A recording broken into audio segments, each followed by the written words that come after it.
Arratsaldeon, muy buenas tardes, ¿cómo están? Bienvenidos y bienvenidas a esta tarde de martes 6 de junio. Estamos en la segunda parte de Informativos Tele7, con ganas de compartir este ratito con todos ustedes. Saben que nos pueden seguir en directo ahora mismo y también un poquito más tarde a través de nuestra repetición y redes sociales, como siempre en nuestra página web www.tele7.com, para que no pierdan detalle y no pierdan nada de la actualidad que les vamos a contar hoy. Además, comenzando, que ocurría ayer al mediodía, pero sí que tenemos alguna que otra imagen y sobre todo el testimonio del pueblo, los ganaderos. Saben que ayer asaltaron la delegación de la Junta en Salamanca, la delegación territorial de la Junta en Salamanca, que se saldaba con varios heridos. Uno de ellos estamos viendo, un manifestante, y dos policías que también resultaron heridos en esta protesta ganadera que duró 4 horas en este, vamos a decir, asalto, ¿no? Intento de asalto a la delegación territorial de la Junta de Andalucía, que ya tiene un detenido. Y era en contra de los protocolos de los saneamientos de la tuberculosis bovina, que ha derivado, como decimos, en este intento de entrar por la fuerza a la delegación territorial de la Junta en Salamanca, en este caso con además cargas policiales, algún que otro altercado, y vemos como tres heridos, un manifestante y 2 policías y una persona que ya ha sido detenida. Estas son las imágenes que veíamos ayer mismo, pero como siempre nuestra queridísima compañera Laura quiere también sacar la voz del pueblo, porque estamos viendo reacciones, por supuesto en el propio, ¿no?, el calor de la manifestación, pero queremos conocer un poquito más qué pasa en el mundo de los ganaderos y ganaderas, en este caso el grito desesperado de un ganadero, de un hombre, de los ya últimos trashumantes que hay en el Estado español, y que pide por favor ayuda, porque seguramente si no se soluciona en muchos casos, ¿no?, por parte de ayudas o de apoyo, la profesión va a desaparecer. Vamos a escucharle y no tiene desperdicio. Buenas tardes. Soy uno de los trashumantes, de los pocos que quedamos en la Junta de Castilla y León. Me llamo Eduardo del Rincón. Me iba a subir el día 14 de junio, y por papeles burocráticos de la administración, por lo de la viruela, cuando no tenemos nada, nos tienen aquí retenidos, que no sabemos lo que nos quieren hacer a nosotros, ni a los animales. ¿Ven ustedes cómo están los animales? Esto es una ruina. Llevo cuidando desde el día 10 de noviembre. Estamos a mediados de junio y ya no puedo pagar más piensos, los animales se mueren y no les dan una solución a la administración. Esto me iba a haber retirado dignamente, me voy a retirar arruinado. Ya tendría pensado de haber seguido algún año más, pero ya no voy a seguir más, y quedamos trashumantes nada más que unos en Cáceres y otros, que soy yo, de allí del Puerto Encala. Le den una solución, porque esto se acaba. En el plazo de 20 días, como no tenga una solución, la llevo al matadero, porque no puedo aguantar más. Eduardo del Rincón. Que nos dejen ir a nuestras tierras, y el ganado es como los pájaros. El ganado, cuando llega su tiempo, quieren emigrar. Ahí están las aves que cuando llega su tiempo emigran. Aquí no se puede tener nada retenido. Y si ustedes nos quieren tener aquí retenidos, que nos paguen el alimento del ganado, y la finca me cumple el día 10 y me echan. ¿A dónde voy con mi ganado? Me le den una solución ya. No pido nada más, que me le den una solución ya. No quiero nada de la administración. Que me dejen vivir en paz. Se puede decir más alto, pero no más claro. Alto también, y claro, yo creo que clarísimo una situación de los ganaderos, en este caso Eduardo del Rincón, de los pocos trashumantes que hay ahora mismo en el Estado español, pide una solución. Hay esos controles necesarios, evidentemente, sanitarios, pero intentando acercar posturas, en este caso pide esa solución, porque como comenta, no puede llegar a mantener, ¿no?, y a poder seguir con ese ganado que, como vemos, estaba ahí pastando detrás de Eduardo. Cambiamos de asunto, nos vamos al Consejo de Ministros y Ministras. Ha celebrado esta misma mañana. Uno de los temas, vamos a decir, principales, ha habido varios, ha sido la aprobación de la adenda, que es la ampliación del Plan de Recuperación, Transformación y Resiliencia para permitir, bueno, pues para remitirla posteriormente a Bruselas y poder así movilizar más de 90.000 millones de euros adicionales que le corresponden al Estado español de los fondos europeos, ya saben, Next Generation, bueno, que se aprobaron para paliar, ¿no?, la situación, bueno, pues lo que trajo la pandemia del coronavirus, de la COVID-19. Y bueno, pues se siguen repartiendo y se siguen añadiendo más fondos europeos. El Gobierno estatal lleva meses manteniendo reuniones con los diferentes gobiernos autonómicos, también los grupos parlamentarios y los agentes sociales para precisamente, ¿no?, elaborar esta adenda, esta ampliación con la que se van a movilizar 7.700 millones de euros además adicionales en transferencias a las diferentes comunidades autónomas y 84.000 millones de euros en préstamos a los que se unirán los casi 2.600 millones de euros del nuevo mecanismo Repower de la Unión Europea. Parece que hablamos como de 5 euros, pero son un contante importante de dinero que hay que repartir, hay que utilizar y hay que, pues como siempre decimos, bien reutilizar y sobre todo bien repartir. Vamos a escuchar a la ministra de Asuntos Económicos, Nadia Calviño. Hoy, en el Consejo de Ministros, hemos puesto en marcha la segunda fase del Plan de Recuperación mediante la aprobación del proyecto de adenda que enviaremos ahora a Bruselas para continuar la tramitación. El Plan de Recuperación, financiado con los fondos europeos Next Generation, es sin duda uno de los principales factores que explican la buena marcha de la economía española tras el shock de la pandemia y también el proceso que está en marcha de modernización estructural, un proceso que no se debe parar.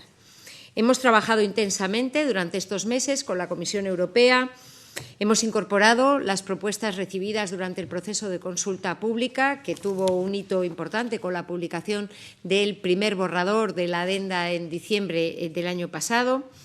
También hemos incorporado la respuesta a la situación geoestratégica y adaptado los hitos y objetivos para garantizar un aprovechamiento del 100% de los fondos europeos. Como decía, el Plan de Recuperación y los fondos europeos Next Generation explican la buena marcha de la economía española, que contrasta con la de los grandes países de nuestro entorno, porque España sigue en 2023 creciendo con fuerza, como reflejan las revisiones al alza de las previsiones de todos los organismos nacionales e internacionales.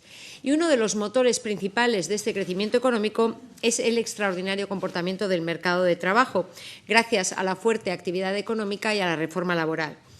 Como se refleja en la diapositiva que está en la pantalla, ya hemos alcanzado en mayo el récord histórico de 20.800.000 personas afiliadas a la Seguridad Social. Es decir, que en el primer año de entrada en vigor de la reforma laboral se han logrado los objetivos que nos habíamos marcado para 3 años. Además, ha bajado la temporalidad, se ha alargado la duración de los contratos en beneficio, sobre todo, de los jóvenes y las mujeres. En este contexto de crecimiento económico, las medidas que hemos venido desplegando, como la excepción ibérica, la reducción de los impuestos, el transporte público gratuito, sitúan a España entre los países de la Unión Europea con la inflación más baja. Estamos ya en el entorno del 3%. Lo que supone una inyección importante de competitividad para las empresas españolas, que están ganando cuota de mercado. Precisamente el sector exterior está siendo también un factor que impulsa el crecimiento y que proporciona estabilidad a la economía española en este momento, con un gran superávit de balanza de pagos por cuenta corriente y un máximo histórico de las exportaciones. Como saben, hemos aprovechado este fuerte crecimiento y la creación de empleo para avanzar en la reducción de las ratios de déficit y de deuda pública sobre el PIB. Tanto en 2021 como en 2022 hemos cumplido holgadamente nuestros objetivos fiscales. Y el programa de estabilidad, validado por la Comisión Europea, adelanta en un año, a 2024, la reducción del déficit al 3% del PIB y la deuda por debajo del 110%. En la diapositiva pueden ver la comparación de la senda fiscal de España en comparación con otras grandes economías mundiales. La senda de España se refleja con la línea roja, que nos permite observar cómo nos situaremos por debajo de países como Francia y el Reino Unido en 2024 ya. Nos costó mucho conseguir estos fondos europeos, nos jugamos mucho con su aprovechamiento y por eso hemos hecho un gran esfuerzo de gestión, todas las administraciones públicas, de gestión responsable, y España sigue liderando el despliegue de los fondos Next Generation en Europa. Como saben y pueden ver en la diapositiva que está en la pantalla en este momento, ya hemos recibido transferencias de los presupuestos europeos por 37.000 millones de euros, gracias al cumplimiento del calendario de hitos y objetivos acordado. El Tesoro ya ha realizado pagos a las entidades gestoras por cerca de 34.000 millones de euros, de los cuales 23.400 han ido a las comunidades autónomas. Se ve en esta diapositiva el avance paralelo de los pagos recibidos y hechos por parte del Tesoro del Reino de España en la gestión de estos fondos Next Generation. Un 70% de los fondos recibidos, es decir, 27.000 millones de euros, ya están adjudicados a través de la resolución de convocatorias de ayudas y licitaciones. Como ven en esta diapositiva, ya hay convocatorias de ayudas, licitaciones de obras resueltas por valor de más de 27.000 millones de euros que están financiando 400.000 proyectos ya en marcha en todo el territorio español, el 60% de los cuales están liderados por empresas y centros de I+D. De hecho, la Comisión Europea ha publicado recientemente un mapa interactivo en su página web, en la diapositiva ven la imagen, que recoge algunos de los proyectos desarrollados en nuestro país. Un mapa que refleja claramente cómo el plan de recuperación está llegando a todo el territorio con proyectos transformadores en todas las comunidades autónomas, en todas las ciudades autónomas también, por supuesto, de nuestro país. Bueno, y tenemos al otro lado para hablar de literatura, pero también de cine, hablar de realidad y hablar bueno, de una apuesta importante por los autores de aquí, autores vascos. Alex Oviedo, buenas tardes. Arratsaldeon. Arratsaldeon, muy buenas tardes. Alex, antes de nada, el título, pero me lo ha preguntado, digo, Contra, como diría también un muy conocido y que es Salvador Robles, que es también un gran autor, le gusta mucho la palabra Contra. Cuando yo he dicho el título, o he comentado con los compañeros, ¿no? El título de la novela, me dicen, bueno, ¿pero qué es? ¿Como todos los días o como todos los días? No, aclaración necesaria. Sin acento, como todos los días. Es una persona que vive una semana entera y realmente los días se repiten, aunque es verdad que van cambiando y van pasando cosas. Parece como que no pasa nada, pero sí pasan cosas. Y entonces, bueno, la idea es un poco eso, o sea, precisamente como todos los días, un día igual a otro. Bueno, ojo, cuidado, que en la normalidad o en lo corriente a veces también está lo sorprendente, porque esos personajes, Alex, que tú nos gustas mostrar, ¿no? en tus novelas, en este caso, si hay un cariz diferente o vamos a decir sorpresivo, que es el incluir el humor, Alex, porque claro, sí que te gusta de contar lo cotidiano, porque yo creo que es lo más cercano que tenemos, ¿no? Personajes reales, ¿no? Porque al final de héroes y villanos, ¿no? Estamos ya un poquito ya hastiados y ya tenemos muchas series, ¿no? Netflix y películas y estrenos y cines y demás, pero muchas veces esa persona, a veces monótona, gris, normal, es la que a veces también puede sorprender, y en este caso situándola también en el momento actual, también muy cercana en el espacio a nosotros, porque gustas de contar lo real, como buen observador que eres, pero hay un giro, hay una diferencia, Alex, porque no sé si es la primera vez, ¿no? que metes el humor, ¿no? Con todo lo que ello conlleva, teniendo en cuenta que es complicado, que parece que lo del humor, ¿no? En la literatura no está tan reconocido como otro tipo, ¿no? de estilos. Cierto es que el humor no parece como que es un género menor, ¿no? Y si te pones a pensar, hay grandes autores del género, grandes autores del humor. Yo siempre me he puesto como ejemplo pues a un escritor español como era Enrique Jardiel Poncela, al que hago varias menciones en la novela, y luego, pues por supuesto, a los cineastas, pues Billy Wilder, por ejemplo, ¿no? Que es un ejemplo también de un autor, en este caso un director de cine, en el que lo mismo mezclaba la comedia con el drama, ¿no? Entonces, a mí en este caso me apetecía hacer una novela en la que mezclase ese punto de historia de comedia, además comedia costumbrista, comedia que van pasando las cosas día a día y parece que no, como digo, pero ahí está, le pasan muchísimas cosas al protagonista que se va repitiendo y va diciendo que realmente no está pasando, no le está ocurriendo nada, pero sí le están. Y no es fácil, no es fácil. Y de hecho tenía muchas dudas cuando, y según iba escribiendo la novela, tenía muchas dudas de que estuviera dando con el tono correcto, de que la gente se riera. Y bueno, luego el feedback de los lectores sí ha sido bueno, pues que les ha divertido y que hay escenas que son muy graciosas, ¿no? Que, bueno, pues eso me ha permitido saber que el humor es bien aceptado por el público lector. Como decías, hay veces que estamos un poquito cansados de tanta tragedia y tanto drama y tantas historias cercanas, sí, pero que pasa de todo, ¿no? O sea, bueno, pues algo de humor no viene mal. Vamos a poner, eso es, ¿no?, en situación esas novelas costumbristas que tanto éxito han tenido durante muchos años y siglos. Vamos a traerlas a la actualidad, Alex, a través de este protagonista, en el que, bueno, pues la realidad no sé si le supera, porque parece que tiene esa vida normal, pero ¿en qué momento él vive una normalidad, pero como si fuera de ficción? Porque claro, esto también es algo que a veces nosotros pensamos, de esto, fíjate lo que me está pasando en el trabajo, como en las relaciones de amistad o relaciones amorosas, esto parece un culebrón. Todos nos hemos preguntado, ¿por qué me pasa esto a mí, no? Nos ponemos ahí un poco a veces trágicos. Y es que la ficción hay veces que también forma parte de nuestra vida, pero el protagonista busca esa ficción, o sea, tiene esos referentes cinematográficos, Alex, que tiene, dicho así, un poquito de ti, porque tú también eres muy cinéfilo y también te has empapado de cine por doquier, además de, por supuesto, de literatura. Sí. Mira, el detonante en el caso del protagonista es bueno, pues que un día él vive en un ático, es divorciado, llega una tarde a casa y se encuentra, un domingo de hecho, y se encuentra con que están robando en el piso de abajo.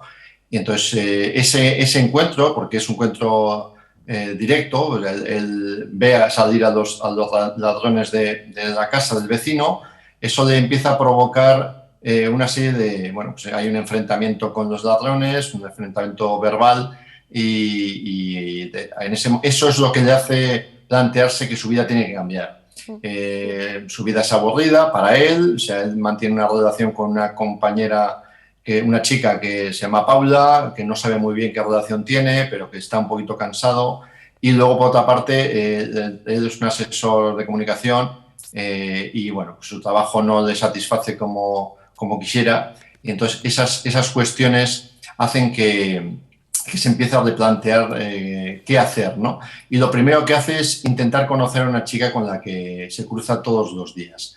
Y bueno, pues se le empiezan a ocurrir una serie de anécdotas, como digo, creo que divertidas. La relación con Paula no mejora, pero bueno, pues está ahí. Y luego la relación con la nueva chica, ¿no? Y luego, por supuesto, la cuadrilla de amigos. Toda la novela transcurre en Bilbao y bueno, pues la idea es un poco ver las calles, ver las situaciones, las relaciones personales. Y claro, él tiene un referente que es el cine. O sea, él ve la vida, o él vive la vida, y valga la redundancia, vive la vida gracias al cine. Entonces, todo lo que ve bueno, pues le lleva a películas que ha visto, pues con La muerte de los talones, por un lado, Hitchcock, por supuesto, James Bond como personaje, como referente, digamos, masculino, bueno, todo lo que él no puede llegar a ser, ¿no? Pero que está ahí. Entonces él quiere vivir eso, entonces como no puede vivir eso, vive a través del cine, vive una serie de situaciones, ¿no? Entonces a mí me gusta mucho el cine y desde luego yo quería que el personaje también tuviese esa vinculación cinematográfica, ¿no?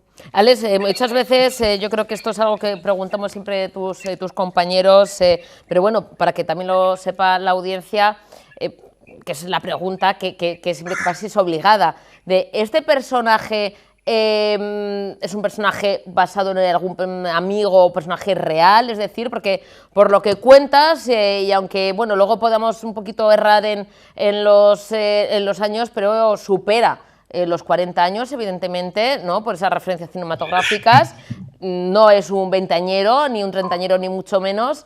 Y yo no sé si en tu entorno, porque tú también rondas ahí, que casi somos de la quinta, Alex, bueno, pues te has podido basar, aunque luego con exageraciones, con esos toques, pues eso, de humor, de hipérbole, ¿no? No que nadie se sienta ofendido, pero igual te ha podido, no sé, te has podido nutrir de algún amigo, de alguien que has conocido en la vida real.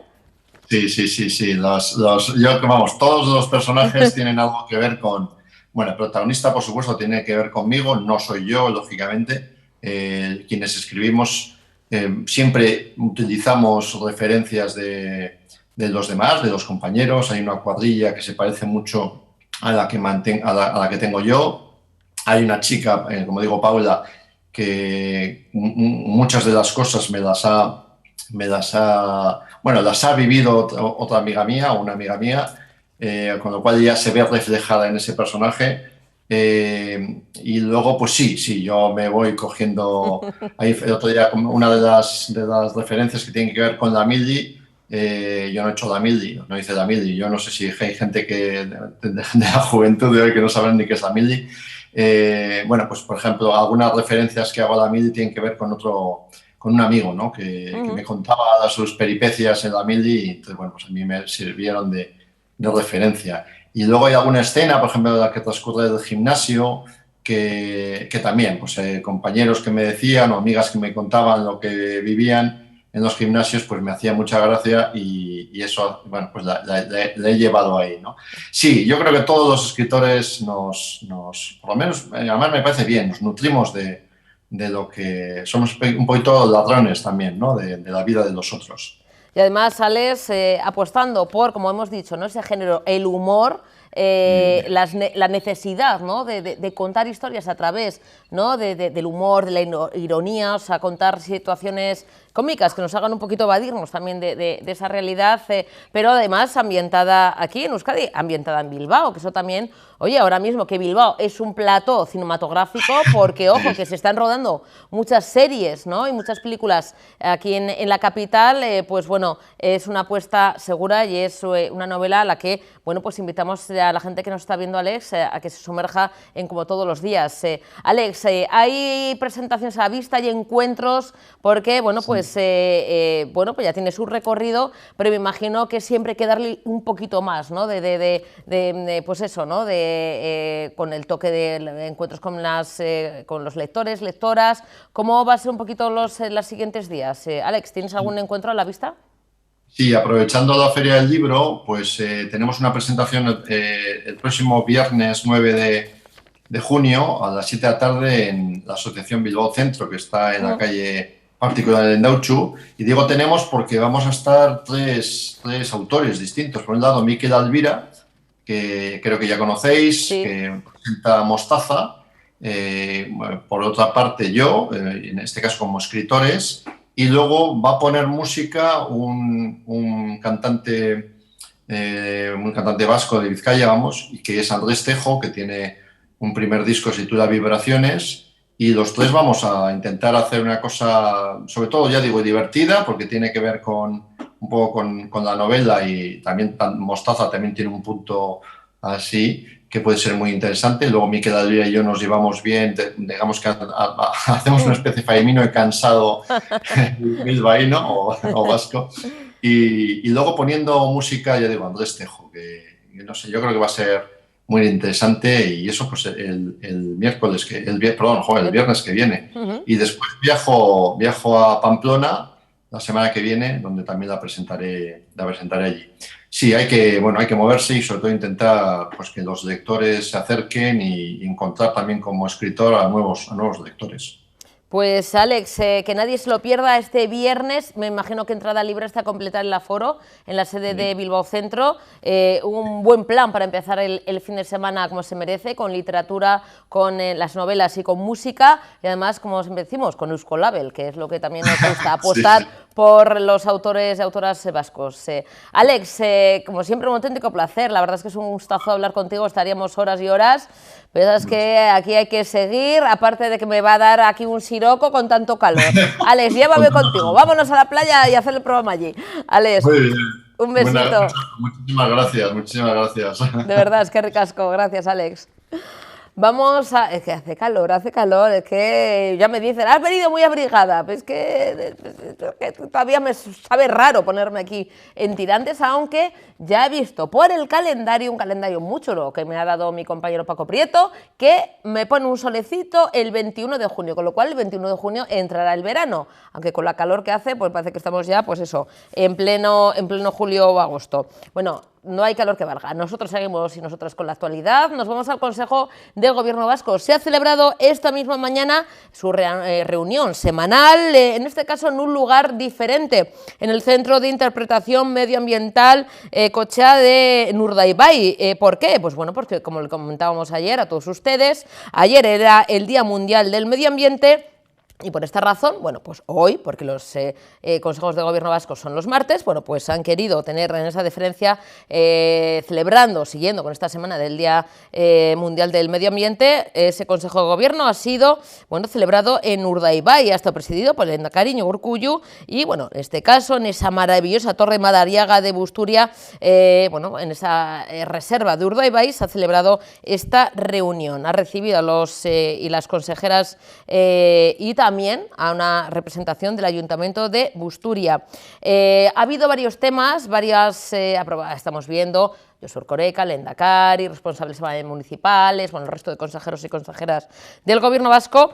Y en este caso, bueno, ha habido varios temas. Vamos a empezar escuchando al portavoz del Gobierno vasco, a Bingen Zupiria, que ha hablado de varios temas. Uno de ellos, la importante subvención, una subvención directa a la UNED, a la Universidad a Distancia, de 500.000 euros. Además, bueno, avanza otros temas importantes en materia también lingüística y vamos a escuchar sus palabras. El Gobierno ha acordado en su reunión de hoy conceder una subvención directa a la UNED, Universidad Nacional de Educación a Distancia, por un importe de 500.000 euros. La distribución de esta subvención se producirá entre los tres centros que UNED tiene en nuestra comunidad autónoma, Vitoria-Gasteiz, Bergara y Bilbao. Y se distribuirá en función del número de alumnos que tiene cada universidad. El Gobierno ha acordado destinar en este ejercicio casi 71 millones de euros a financiar diferentes programas que están en vigor desde el área de vivienda y que tienen como fin principal fomentar el alquiler social y la rehabilitación de viviendas. Se trata de actuaciones de carácter plurianual y los programas que recibirán cobertura serán los siguientes. El primero, el impulso de la rehabilitación de edificios residenciales. En segundo lugar, el programa Gaztelagun, de ayuda a personas jóvenes para pagar alquiler de vivienda. La promoción del arrendamiento protegido, programas para subsidiar puntos de interés en promociones públicas y privadas y la adquisición de vivienda libre usada.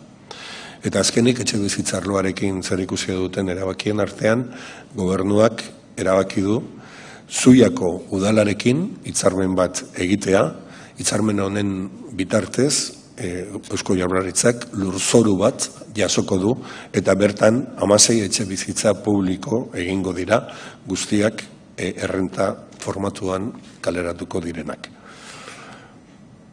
Otra propuesta del Departamento de Vivienda y es la firma de un convenio con el Ayuntamiento de Zuia para la construcción de 16 viviendas públicas de alquiler en Murguía, con el objetivo de ampliar el número de viviendas asequibles en el territorio histórico de Álava. El Consejo de Gobierno ha acordado crear el premio Kiroletik Bagoaz Euskaraz, con el que se pretenden distinguir las buenas prácticas y los elementos de referencia que pueden existir en el fomento del uso del euskera en el mundo de la actividad deportiva no profesional. y tiene entronque esta convocatoria con el plan que aprobamos el año 2021 para la promoción del euskera en el deporte.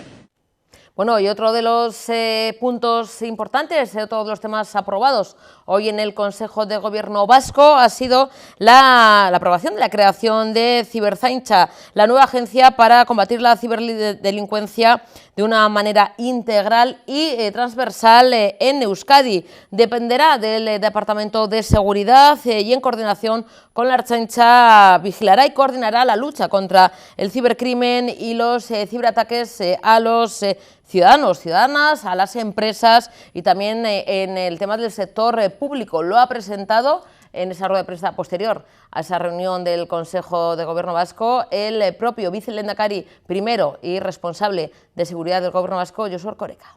La nueva Agencia de Ciberseguridad de Euskadi es, en primer lugar, una agencia que va a actuar en un terreno integral. Aborda tres frentes claramente. Por una parte, la persecución de la ciberdelincuencia, por otro, la protección de las infraestructuras tecnológicas públicas, las redes y los sistemas de información, y, en tercer lugar, la promoción de la ciberseguridad en el mundo, en el entorno empresarial. Por lo que respecta al primero de los puntos, la persecución de la ciberdelincuencia, como instrumento de apoyo a la Ertzaintza y en estrecha coordinación con la misma, Ciberzaintza contribuirá al mantenimiento de la seguridad pública de Euskadi y, particularmente, a la persecución de los delitos informáticos. Como mecanismo de protección de las infraestructuras tecnológicas públicas, la nueva agencia promoverá y coordinará la ciberseguridad en el sector público vasco, protegiendo los sistemas de información y las redes electrónicas que sean de su ámbito de competencia. Y, en tercer lugar, la promoción de la ciberseguridad en el entorno empresarial. En coordinación con el equipo del Departamento de Promoción Económica del Gobierno vasco, Ciberzaintza cogerá el testigo del trabajo que desde el año 2017 viene desarrollando el Centro Vasco de Ciberseguridad, que fue creado para promover la cultura de la ciberseguridad en el ámbito empresarial y dinamizar la actividad económica relacionada con este sector. Fue un centro pionero y el balance de su actividad ha sido enormemente positivo. Hoy podemos afirmar que ha contribuido a fortalecer el sector profesional y posicionar a Euskadi en el escenario internacional como una región de interés en el terreno de la ciberseguridad, especialmente en el ámbito industrial. Ahora, Ciberzaintza absorberá ese know-how para continuar impulsando una cultura empresarial cibersegura. Así, los medios materiales y gran parte del personal actualmente adscritos al Centro Vasco de Ciberseguridad pasarán a integrarse en Ciberzaintza. La ciberdelincuencia, como pueden ver en función de estos datos, es efectivamente una amenaza real. Según datos del primer trimestre del año 2023, uno de cada cuatro que se denuncian hoy en Euskadi se perpetran ya a través de las nuevas tecnologías. Y en lo que ya va de año se han producido 6.086 ciberdelitos en Euskadi, lo que representa un 22% más respecto del mismo periodo del año anterior. La grandísima mayoría de ellos continúan siendo ciberestafas que hoy todavía acaparan aproximadamente el 88% del total. El Plan de Seguridad Pública de Euskadi 2020-2025 identifica los ciberataques como una amenaza cierta, real, para la seguridad pública del país. Por eso urge la creación de Ciberzaintza. Los datos relativos a la evolución de la criminalidad en el ámbito del ciberdelito, de la ciberdelincuencia, son claros, son elocuentes, ponen de manifiesto un incremento creciente, pero a una velocidad ciertamente intensa de la comisión de este tipo de delitos. Y para protegernos mejor del cibercrimen y luchar más eficazmente contra la ciberdelincuencia hace falta poner en marcha herramientas como la que vamos a crear a través de Ciberzaintza. De hecho, en los órganos de gobierno de la agencia estaremos representados todos los niveles institucionales de Euskadi. Está el Gobierno vasco, pero tienen también una representación las diputaciones forales y las tres capitales de los tres territorios históricos. También tendrá una representación EUDEL, porque se trata de contribuir a generar una cultura común entre las administraciones públicas de defensa de los sistemas tecnológicos. Cubrimos así el vacío que existía en el ámbito de la estrategia y la gestión común de la ciberseguridad y a partir de ahora podremos promover una coordinación mayor y una acción común en materia de ciberseguridad desde el conjunto de las instituciones. Bueno, y hoy se ha presentado esta misma mañana la memoria anual, en este caso, de cara al pasado año 2022, de Cáritas Vizcaya y también de Cáritas Euskadi. En este caso, damos la bienvenida a Carlos Vargos, presidente, director de Cáritas Vizcaya. Carlos, buenas tardes. Arratsaldeon. Arratsaldeon, muy buenas tardes. Carlos, esa memoria anual del año pasado, del 2022, de Cáritas Vizcaya, y también se ha presentado, bueno, esa memoria de Cáritas Euskadi en ese mismo periodo del año pasado. Carlos, titular, en este caso, número, ¿no?, de familias, de personas atendidas en el año pasado, que me imagino que se han incrementado por no solamente los coletazos todavía de la pandemia, sino todo lo que ello conlleva, ¿no? La invasión de Rusia a Ucrania, pues eso, la pandemia a la que todavía estamos recuperándonos, cifras, Carlos, que son elevadas de las personas atendidas en Cáritas, en este caso Vizcaya. Sí, cifras que siguen teniendo los niveles habituales, a pesar de que demos respuestas tanto a la administración pública como a las entidades sociales, no conseguimos revertir, ¿no?, esta sensación de crisis encadenadas a las que tras las crisis económicas, las crisis de COVID, las crisis ahora mismo energéticas o de la guerra de Ucrania, ¿no?, que está afectando de manera muy intensa, ¿no?, una especie como de tormenta perfecta en la que la empleabilidad no está dando respuesta a las necesidades de las familias y los medios básicos de alimentación, suministros de vivienda, pues todo el campo de la energía está subiendo de manera desproporcionada, de tal manera que las personas que están en esta situación pues quedan atrapadas en una especie como de telaraña que les hace muy difícil el salir adelante. Estamos hablando a nivel de Euskadi de más de 34.000 personas, casi 12.000 personas en Vizcaya, al que hemos tratado un poco de acompañar con las dificultades extremas que tiene esta vulnerabilidad o este principio de exclusión. Carlos, habéis hecho en ese análisis, en esa memoria, ese análisis cuantitativo de esas miles de personas, de familias atendidas, y dentro de ese análisis, que ahora hablaremos de lo cualitativo, pero en cuanto a cuantitativo, ¿se lleva la palma o somos las mujeres todavía las más vulnerables, no? Sí, hay un retrato robot que ya nos venía un poco marcado desde principios de 2022, en el que se habla de una dificultad de ingresos económicos, una brecha digital y tres características vinculadas con los rostros de las personas, ¿no? Uno nos decía que las personas jóvenes y las familias con menores están sufriendo de manera especial. Las familias con menores, sobre todo aquellas que están afrontadas o lideradas por una mujer, prácticamente 3 de cada 4 familias monoparentales en Vizcaya están encabezadas por una mujer con unas dificultades extremas para salir adelante. Y una tercera característica, un tercer rostro, es las personas migrantes, ¿no? 6 de cada 10 familias migrantes tienen especial dificultad para conseguir una inclusión social, digamos, normalizada. Ese es un poco nuestro retrato robot. Carlos, ese retrato robot ha ido evolucionando desde que Cáritas Vizcaya, Cáritas Euskadi, lleváis trabajando, que son un montón de años. Ha habido, me imagino, ese cambio de perfil de persona usuario, persona que necesita la ayuda, centrándonos, ¿no?, como tú como director en Cáritas Vizcaya. ¿Ha habido ese cambio? ¿Habéis visto ese cambio de retrato robot, de perfil de persona que necesita la ayuda de Cáritas? No ha habido una evolución, una transformación de ese retrato robot. Hay momentos en los que las personas sin hogar han podido tener más titulares, sobre todo en momentos de pandemia en el que lo del sinhogarismo era un poco ridículo, ¿no? Cuando estábamos todos metidos en nuestros hogares, había personas que no lo tenían, o las crisis migratorias, ¿no?, tan significativas en algunos momentos, o este último año con la crisis migratoria especialmente de Ucrania, pero también de otros lugares del mundo. Nosotros hemos trabajado durante 2022 con 97 nacionalidades diferentes, de manera que Ucrania es una sola nacionalidad, que ha tenido, digamos, un efecto muy importante en nuestra comunidad, pero que también hay otro conjunto muy significativo de familias y de personas en situaciones muy parecidas a las que han tenido las familias ucranianas y para las que hemos tenido unos recursos especiales, pero que el conjunto de circunstancias siempre afectan a los más débiles, generalmente a las familias con menores, a las familias encabezadas por mujer, a las familias migrantes, a las familias con alguna persona con discapacidad. Digamos, son elementos que van acumulando o van generando mayores posibilidades de exclusión social.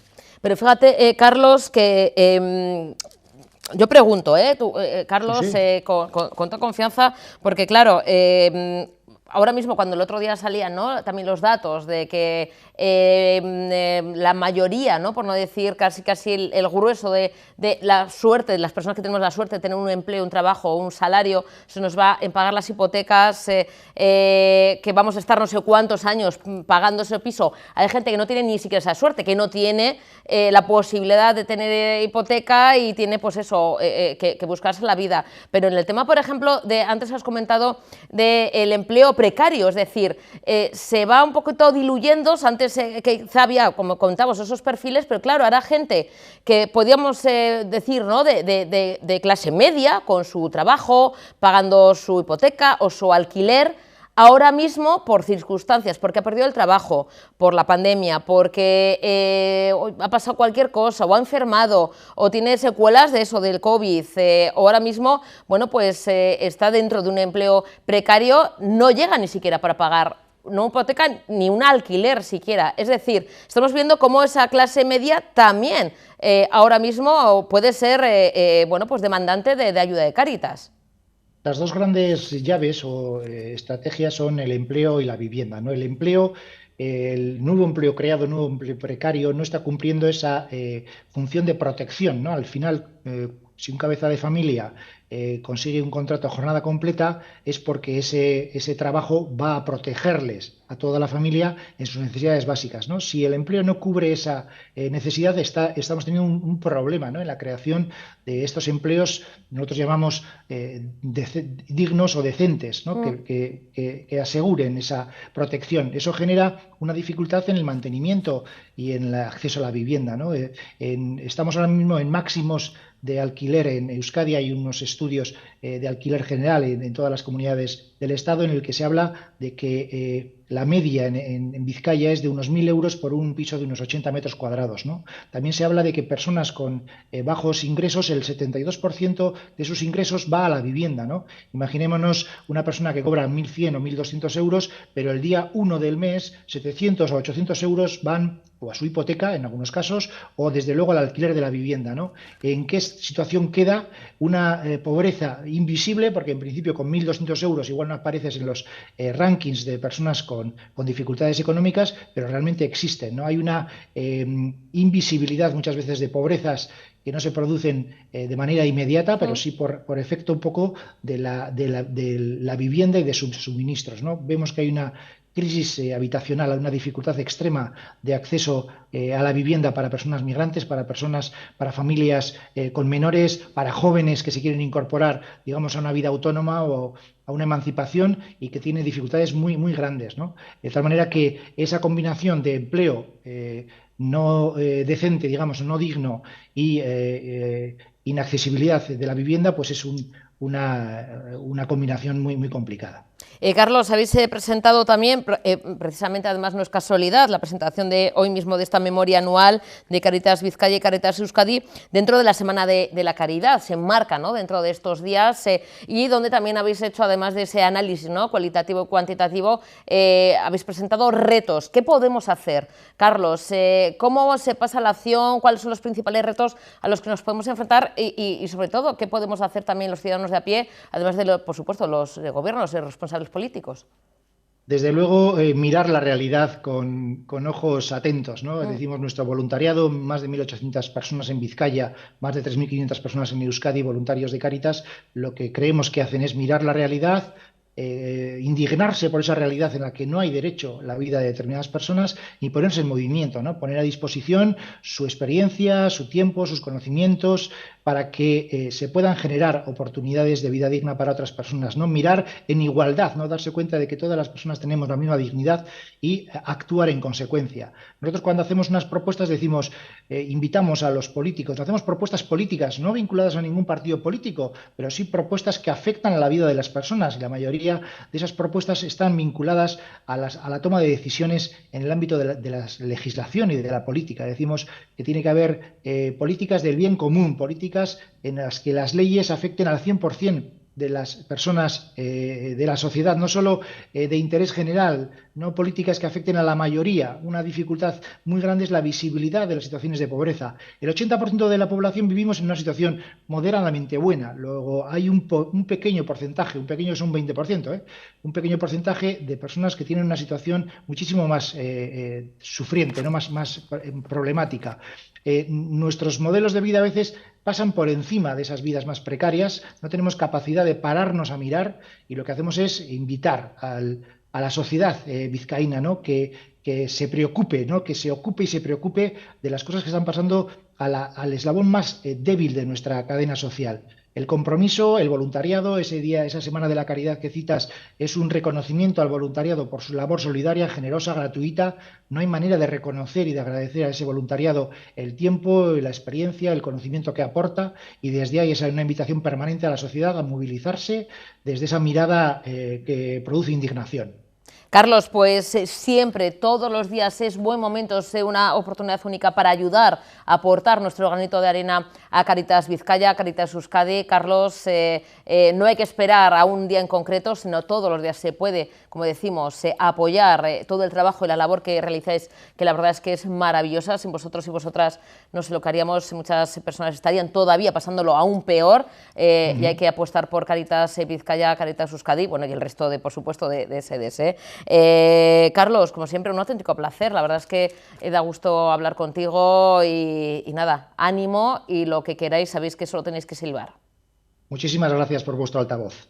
Gracias, Carlos. Un besito enorme, un abrazo. Eskerrik asko, agur.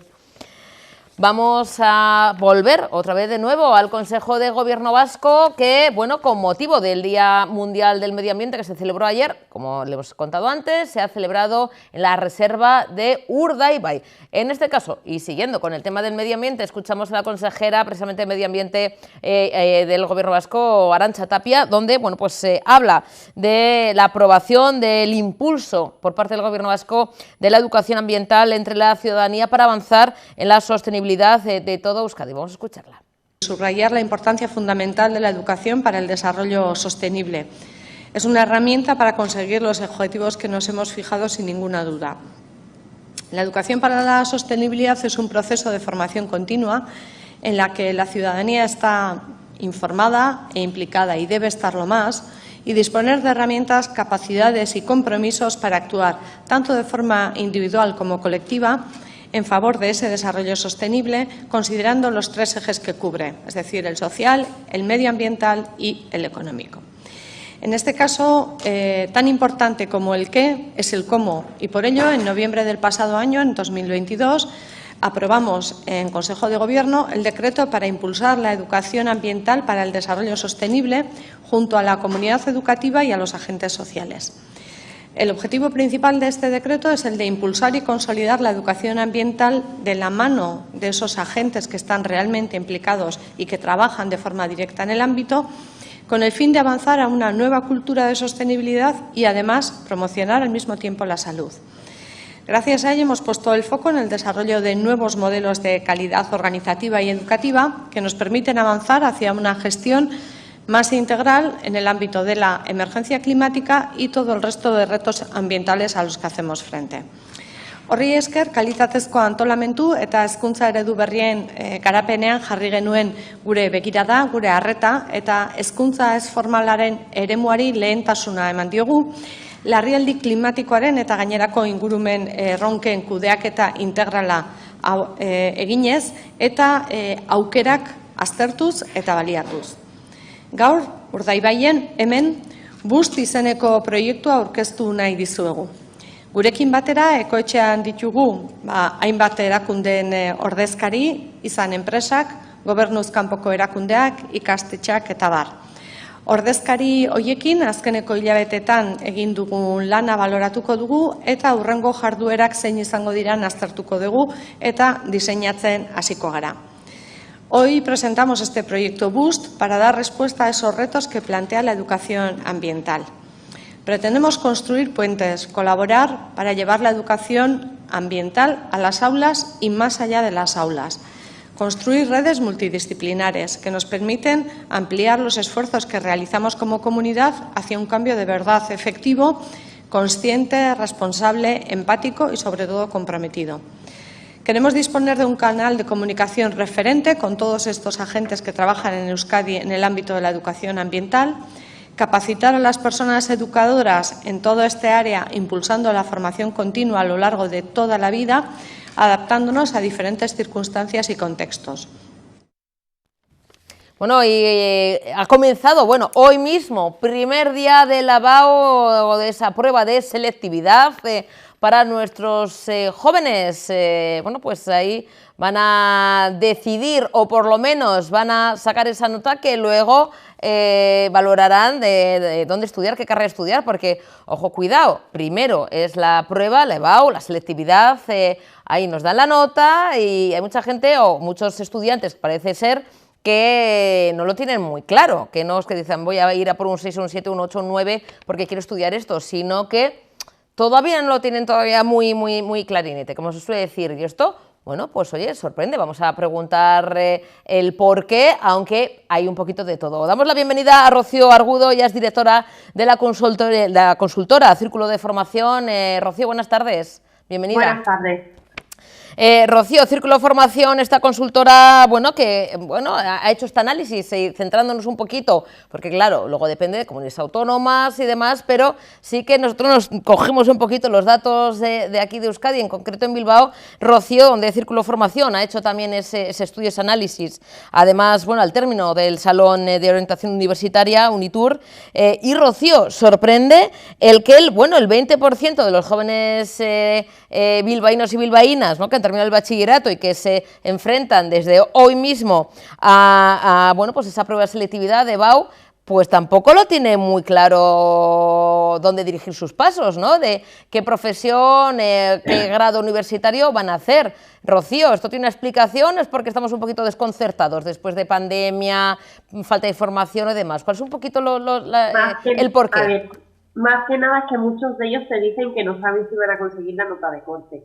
Entonces, claro, a ver, te dicen, yo es que no sé si medicina, o que enfermería, o biotecnología, o biomedicina. Tienen un amplio abanico de posibilidades y dicen, estoy esperando a ver qué nota saco y a ver si entro en lo que yo quiero, en mi primera opción.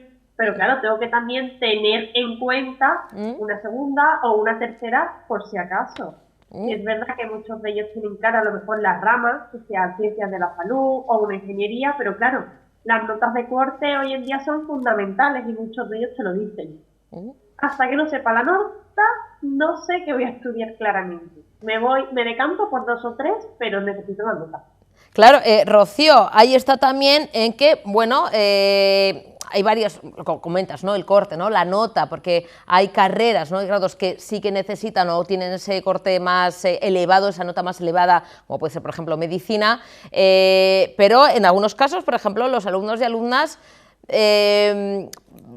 hay algunos que eligen por vocación, ¿no? Dicen, yo me dejo aquí lo que haga falta, los cuernos, como se suele decir, para poder llegar a esa nota, porque quiero llegar a cursar medicina o ingeniería. En cambio, otros buscan más, que también es lícito, el tema de la salida profesional.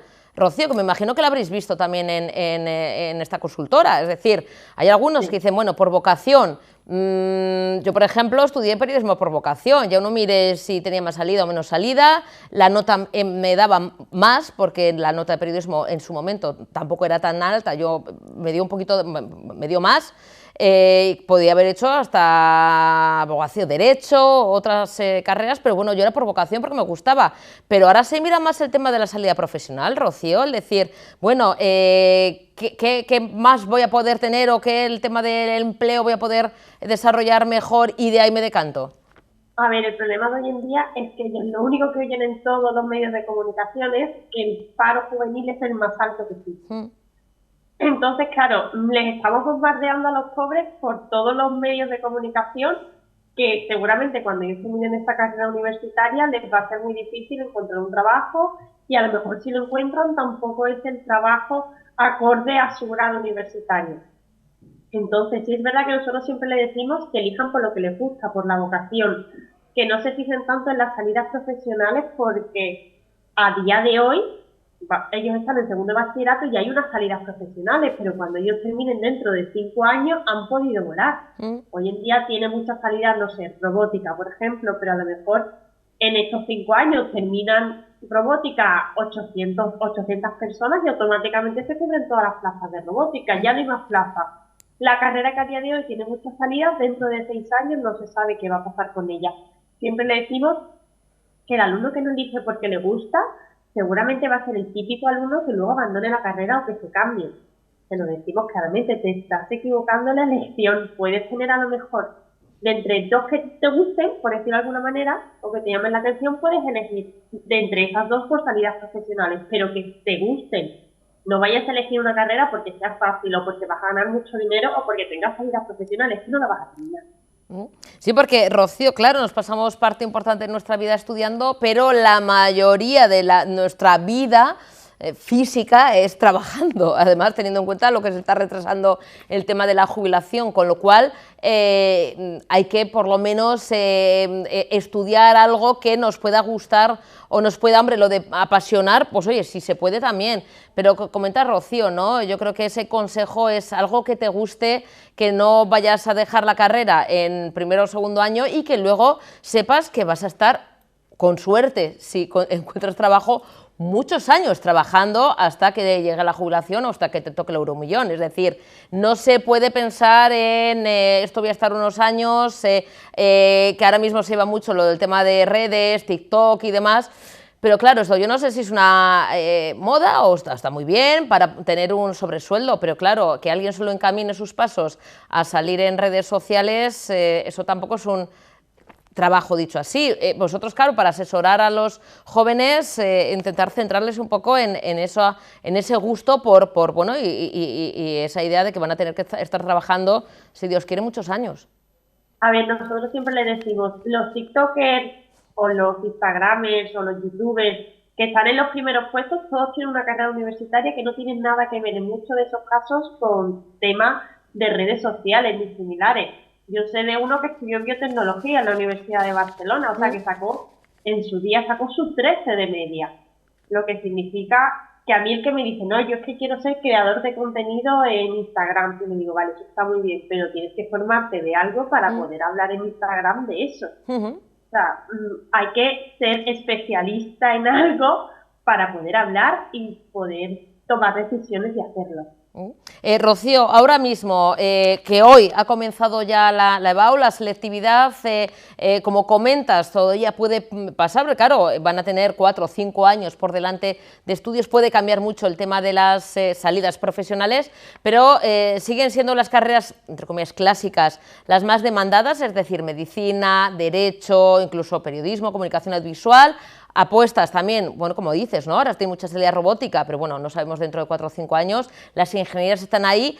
Somos también, entre comillas, aquí en Euskadi, en el País Vasco, un poquito clásicos a la hora de elegir las carreras. ¿Nos centramos más en las carreras más tradicionales? Sois clásicos.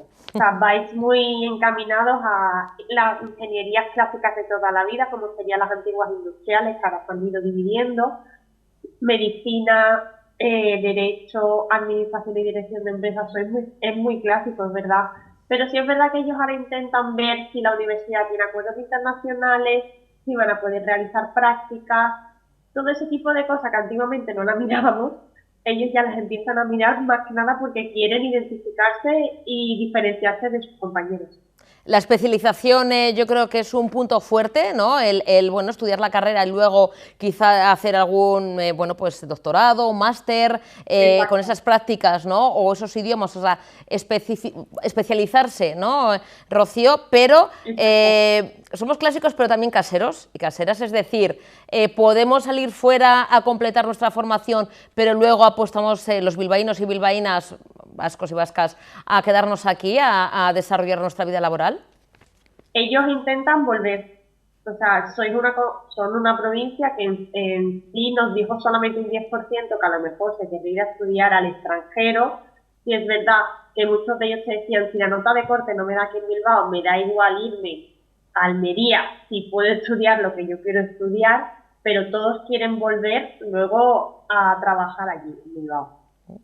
Rocío, una parte de desearles mucha suerte a todos los alumnos y alumnas que están ahora mismo enfrascados en la EBAU, en la selectividad, ¿algún consejito, Rocío? Vamos a echarles un capote, una mano. A ver, realmente que hagan un examen y que no se centren en cómo les ha salido, sino que pasen una página y piensen en el siguiente. Y que no comparen, que cuando salgan, a lo mejor la comparación, ellos tienen una respuesta diferente a la de todos sus compañeros, ellos son los que la tienen correcta y sus compañeros no, y eso te puede llevar a fastidiarte el siguiente examen. Siempre piensa hacia adelante, lo pasado ya se ha hecho. Bueno, pues a todos ellos mucha suerte, que están de lleno en esos exámenes. Rocío, oye, pues nosotros ya lo pasamos, es una etapa más de la vida, ahora la recordamos bonita, pero en ese momento tela marinera. Tela, es como lo del examen de conducir, dices, ahora me río y digo, qué bonitas las prácticas, pero en ese momento hay que pasarlo. Pero bueno, oye, es una etapa, como decimos, más de la vida académica. Y nada, Rocío, oye, una última pregunta. En el tema, por ejemplo, que aquí tenemos, afortunadamente, además estamos muy cerquita del B, que el tema de las oposiciones, ¿también apuestan los jóvenes a terminar la carrera y centrarse también en seguir estudiando, en opositar para llegar a un funcionariado o ser funcionarios? Sí, más que nada porque es la manera de no tener paro. Y también porque muchos de ellos tienen un familiar cercano o un conocido que es funcionario y dicen, mira, es una cosa segura, vas a tener trabajo. Y sobre todo, hemos tenido una pandemia, es verdad que se ha oído mucho tema ERTE, tema ERE, tema despidos, entonces, pero los funcionarios no, los funcionarios han seguido trabajando y no han tenido ningún tipo de problema. Entonces, claro, van como quien dice a lo seguro, voy a conseguir un trabajo. Y muchos de ellos te dicen, yo quiero ser esto, en tal sitio, ¿qué tengo que estudiar para conseguirlo? Y tú, claro, tú dices, muy bien, tienes tu fin, ahora vamos a ver cómo llegas hasta ese punto. Entonces, intentamos ayudarles y asesorarles. Es verdad que un 26% quiere ser funcionario, que es un tanto por ciento elevado, podríamos decir, comparado con otras provincias, que está más o menos en la media española, pero sí es verdad que nosotros le decimos, nos parece muy bien que quieras ser funcionario, estudia para hacerlo, luego vas a tener que seguir estudiando, porque la etapa de estudiar para ser funcionario es como un trabajo, sin remunerar, estudiando mucho, pero bueno. Oye, pues Rocío, que tenga mucha suerte, que cada uno elija el camino, cada una que más feliz les haga y nada, lo dicho, pues mucha suerte a todos los alumnos y alumnas. Un besito, suerte. Rocío, de verdad, un auténtico placer. Gracias. Continuamos en Informativos Tele7 y tenemos una cita este mismo jueves 8 de junio a partir de las 7:30 en la sala de la Sociedad Filarmónica de Bilbao, Saporia, que nos invita de nuevo a disfrutar de una obra de teatro que muestra la realidad de Solange y el caminante. Para contarnos los detalles, bueno, tenemos a Juan Luaro. Juan Lu, buenas tardes. Hola, Arratsaldeon. Arratsaldeon. Miembro y voluntario de Saporia, que tenemos por ahí a Olfa perdida, que es la que interpreta a Solange, pero bueno, la vamos a recuperar, está respondiendo, claro, es que luego tienes que ser actriz, Juan Lu. A ti y a mí no nos llama nadie, mira que tengo el móvil ahí. Es estresante, la verdad que sí. Juan Lu, mientras rescatamos a Olfa, Juan Lu, cuéntanos cómo surge Solange y el caminante, esta obra de teatro basada en la historia real de Solange, que te estaba preguntando, esta mujer camerunesa que existe, vive en Alemania y que va a llegar desde Alemania el jueves a Bilbao para estar presente en la obra de teatro. ¿Cómo surge primero, antes de nada, Juan Lu, esta obra de teatro, esta propuesta de Saporia? Bueno, pues la obra parte de un hecho real, que fue un encuentro totalmente imprevisto y fortuito de Solange, que es la protagonista, y alguien bastante parecido a mí, que pasaba por un camino de una isla de Grecia que se llama Kíos, y estaba Solange en el Centro de Médicos Sin Fronteras, en un dispensario. Y bueno, pues de la manera más natural, pues empezamos a hablar para saber si estaba abierto, si no, qué tal, cómo te llamas, qué haces aquí, no sé qué, y empezamos a conversar. Y de esa manera tan espontánea fuimos hablando y bueno, pues creo que ninguno de los dos teníamos prisa y empezamos a contarnos nuestras vidas en un clima de confianza y yo diría que de amistad desde el primer momento. y muy fructífero, porque lógicamente una persona, ella mujer camerunesa con su hija de 10 meses que estaba allí, pues siempre es una persona que tiene muchas cosas que contar, y así empezamos a conversar y yo creo que a caernos bien, y de ahí pues surgió una amistad que durante un tiempo se mantuvo a través del WhatsApp y que de repente desapareció. Los mensajes que yo le enviaba a Solange pues no obtenían respuesta, y durante mucho tiempo, más de 1 año y medio, pues no supe qué había sido de Solange y de Grace Lumière, que es como se llama su hija. Y al cabo del tiempo, en el 2021, cuando fui de voluntario con Saporeak a la cocina de Lesbos, a través de otros refugiados, después de tanto tiempo volvimos a coincidir y logré que alguien me pasara el contacto de una Solange que había estado en Quíos, probamos suerte y ahí estaba ella en Alemania, bien, contenta, feliz, y fue muy emocionante. Entonces, esa emoción es el motor que luego nos ha impulsado a decir, bueno, esta historia hay que contarla y hay que darle la oportunidad a Solange y a todas las personas como ella de que nos cuenten su historia, sus emociones, lo que han vivido, para que seamos mucho más conscientes de lo que está pasando no tan lejos de aquí, ¿no? Juanlu, ¿te comentó o vamos a poder conocer qué pasó durante ese año y medio, ese tiempo en el que no hubo comunicación y se interrumpió, aunque luego, pues oye, cosas del destino, de la magia de la vida, os volvisteis a encontrar? Fíjate lo grande que es el mundo del universo y volver a encontrar, ¿no?, a Solange y a este caminante. Pero ¿se sabe el por qué hubo esa interrupción de la comunicación o no conseguías contactar con ella? Sí, bueno, la vida de las personas refugiadas es compleja y pues hay muchos cambios, son cambios abruptos de un día para otro. Pues ella logró ir a Alemania, pero ya cambias de móviles, cambias de números, pierdes contactos y claro, es imposible volver a juntarse, salvo que tengas a alguien que conozca las dos partes, que eso fue lo que pasó en Lesbos. Bueno, y ese momento de reencuentro, claro, dos personas que han vivido, bueno, pues esa primera, ¿no?, esa relación de amistad, que se cuentan sus vidas, además en situaciones a veces un tanto límite, ¿no? Es, bueno, pues en un centro médico, en un campo de refugiados y demás, Juanlu, y de repente pasa 1 año y medio y se vuelve a encontrar. No sé, ¿qué es lo primero que se dice, ¿no? Hola, ¿qué tal estás? ¿Qué tiene que ser? Tiene que ser que te quedas sin palabras.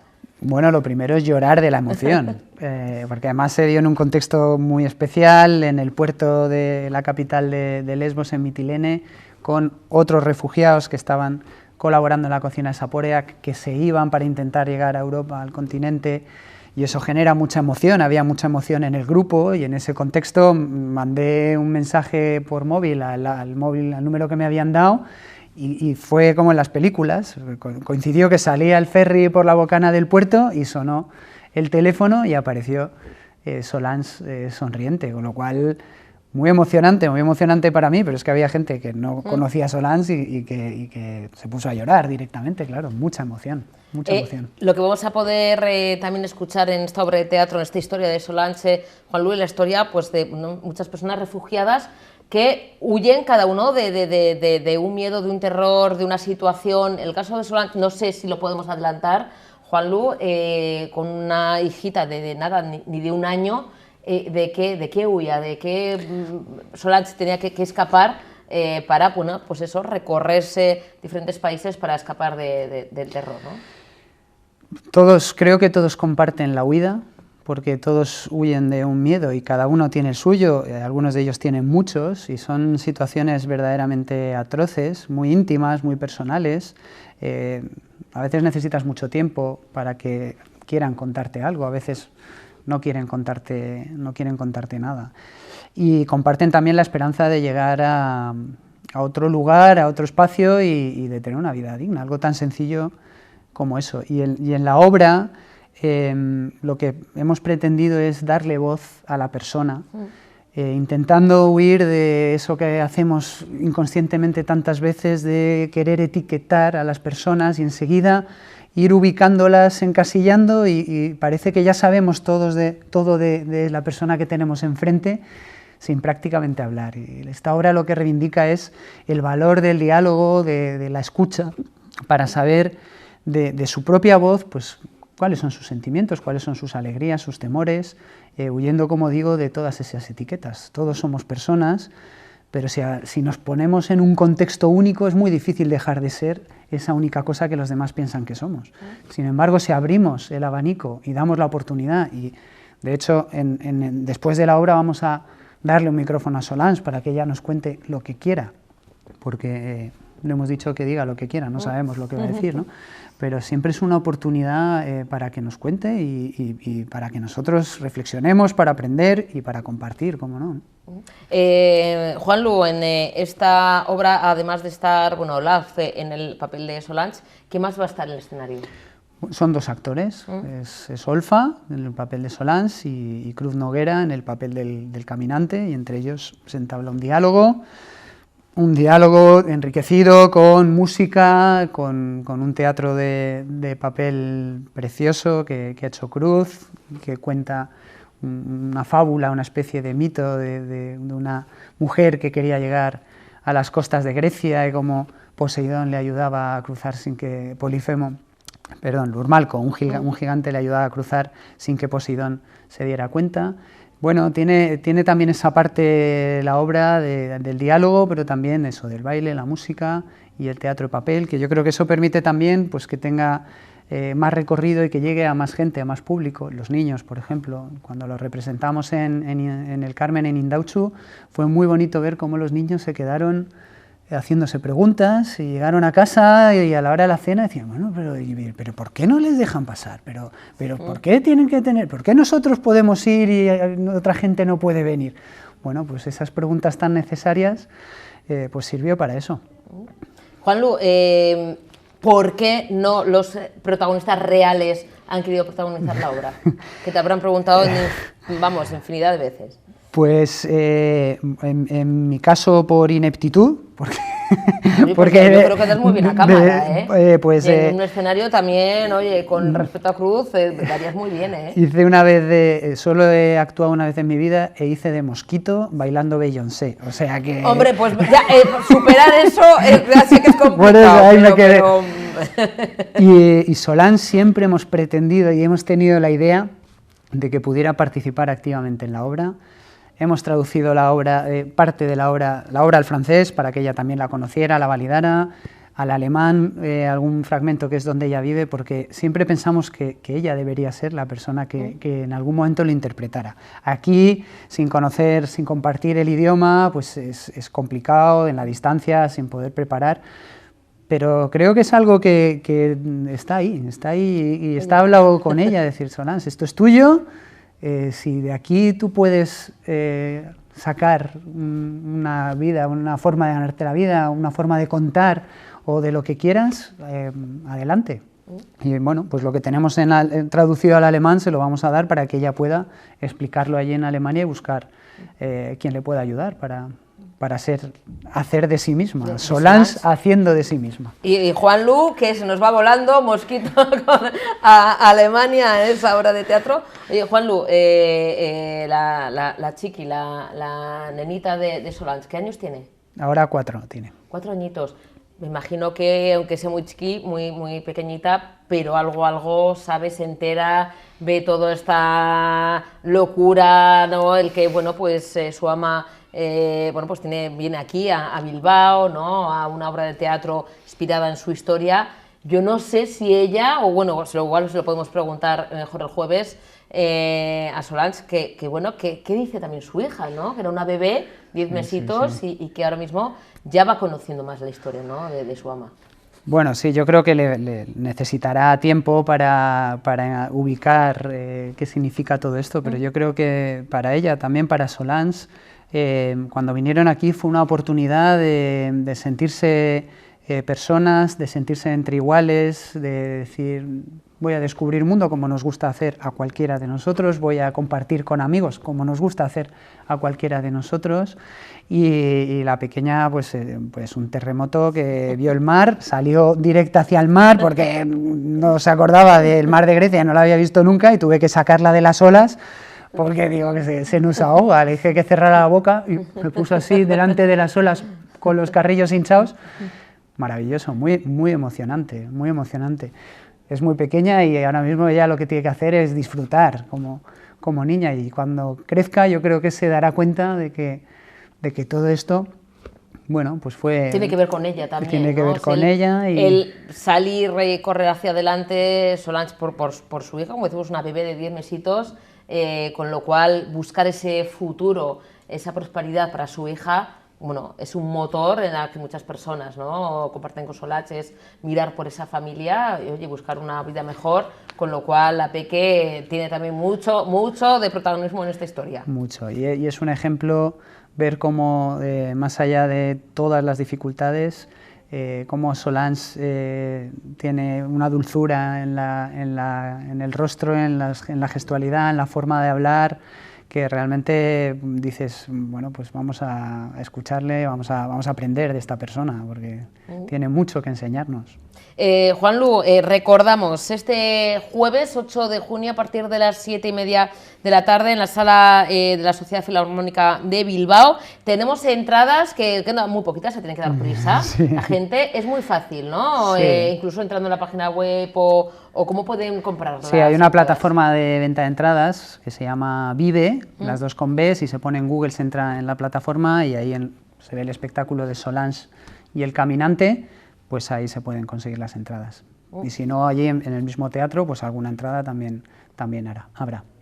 Juanlu, para hacer un poquito, ¿no?, en un ratito que tenemos ya último, que si no nos van a reñir desde arriba, pero Zaporeak, que cómo podemos colaborar con vosotros. En otras ocasiones hemos hablado también con compañeros, bueno, sobre todo con Bea, no tenemos esa comunicación directa, pero Juanlu, ¿cómo podemos colaborar?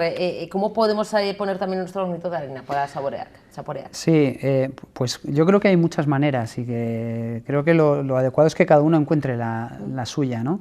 Zaporeak en este momento está en un momento de mucha actividad, las cosas en terreno son muy cambiantes y ahora mismo hay mucha necesidad de llevar comida a los refugiados. Y Zaporeak está, digamos, trabajando a toda máquina y al límite, ¿no? Eso significa pues, que necesita voluntarios, necesita dinero, que se puede hacer uno socio, que es la forma más conveniente para la organización, para poder ampliar, mantener una estructura estable.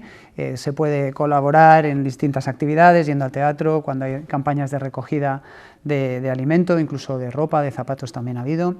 Hay muchas maneras. Yo creo que la clave es estar atento y ser capaz de decir, venga, voy a dar ese paso al frente, voy a asumir un cierto riesgo en aproximarme a esa otra realidad y de alguna manera hacerla propia. Y si uno hace eso, enseguida pues, se dedica a colaborar, a intentar aportar su granito de arena, porque es muy importante para la otra parte y porque es muy gratificante para uno mismo.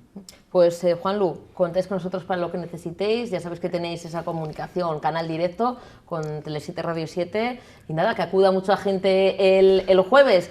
Nosotros somos así, mantenemos la intriga de conocer a que antes he dicho más uno, Olfa Sendesny. Eso es. Olfa Sendesny, que va a estar el jueves en el teatro. Si quieren conocerla, pues nada, compran las entradas y van a ver la Sociedad Filarmónica de Bilbao. A Juanlu, al caminante, ya le conocen, pero en este caso va a estar ahí un poquito escaqueándose de subir las tablas.